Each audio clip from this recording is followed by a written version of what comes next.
We talk about Thomas in terms of being two people almost. Abdul Hakim being the man he became, but Thomas Evans being the son that you give birth to, your son and indeed your brother. So let's talk about Thomas to begin with. What was he like as a little boy? What was he like growing up as a son and as a brother? A normal little boy. He loved making mug pies in the garden, things like that. Big Manchester United fan when they won the treble, as all boys were at that time. Loved BMX biking, just normal things. And your relationship, Michael? Growing up, he was my best friend. You know, we did everything together. We had the same group of friends. We went out BMXing every night after school. So for me, it was quite difficult just to kind of have that disconnect from him. Mm-hmm. Well, you say about this disconnect, and he was about 19, wasn't he, when he joined a boxing club, and that is when things began to change for Thomas. What can you tell us about that time? What happened? Well, he'd got in with the wrong crowd. He'd had a bit of trouble with the police, and he was going to this boxing club, and there was Muslims that used to go, and he used to go and meet them, and he started showing an interest in Islam. And I thought, well, this is a good thing, because it was initially. It calmed him down. He started going to the mosque, and he became more respectful. He became like the son I'd known before he began to change. I mean, that's the thing, isn't it? Following Islam is one thing because it's a peaceful religion, and absolutely. you know the majority of people who follow it are peace-loving, law-abiding people. It brought out the best in him. Yeah, but it's such a big leap to go from that to committing murder, marrying a 13-year-old girl. Yeah. Those things are so completely at the other end of extreme of what we know in this society as right and wrong behaviour. Yeah. What happened? I mean, where did that come from?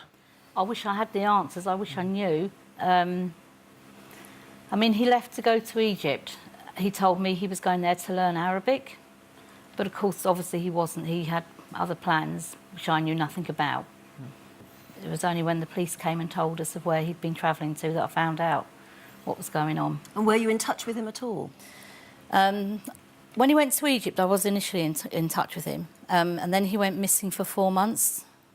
And you couldn't get in. You were trying, presumably, to get in touch. Constantly, I was begging him to get in touch. Even said to him that I will go to the police and report you as a missing person, because I thought that would get his attention, but he ignored us.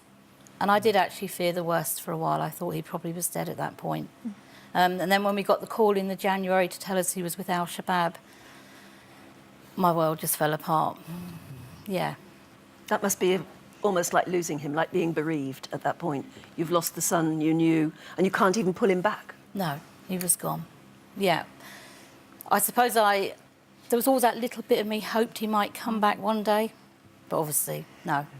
It was the police that informed you, though, that he had joined the terrorist group Al-Shabaab, who we know now from the press is committing some hideous crimes.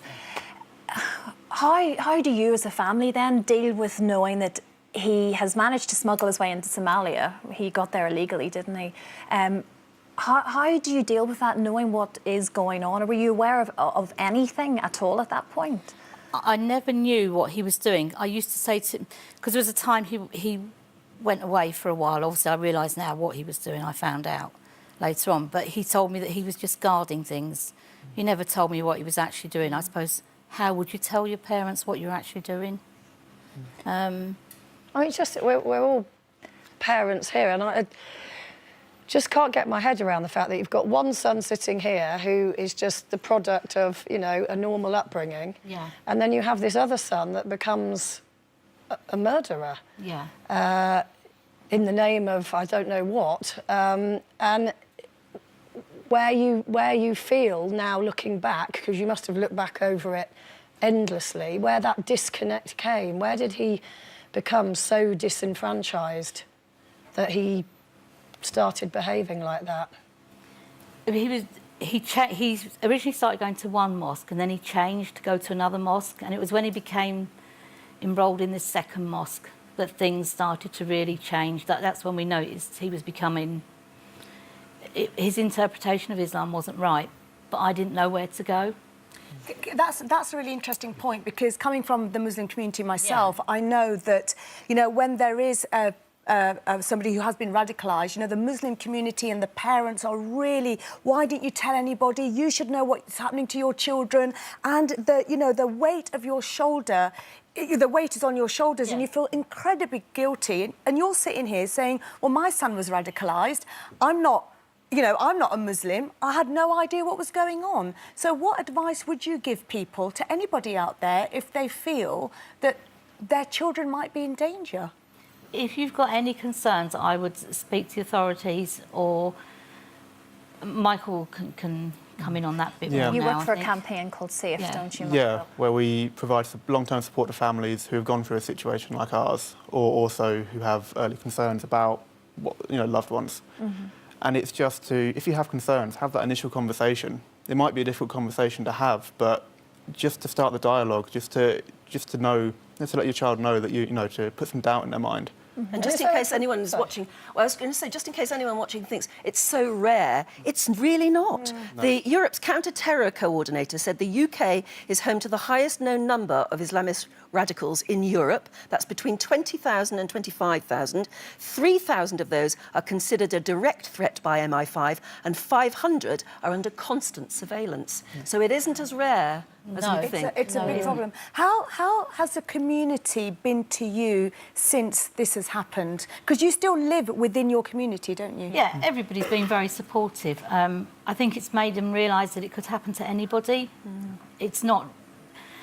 It's not just a Muslim family. It can be anybody. You two are proof of that. Yeah.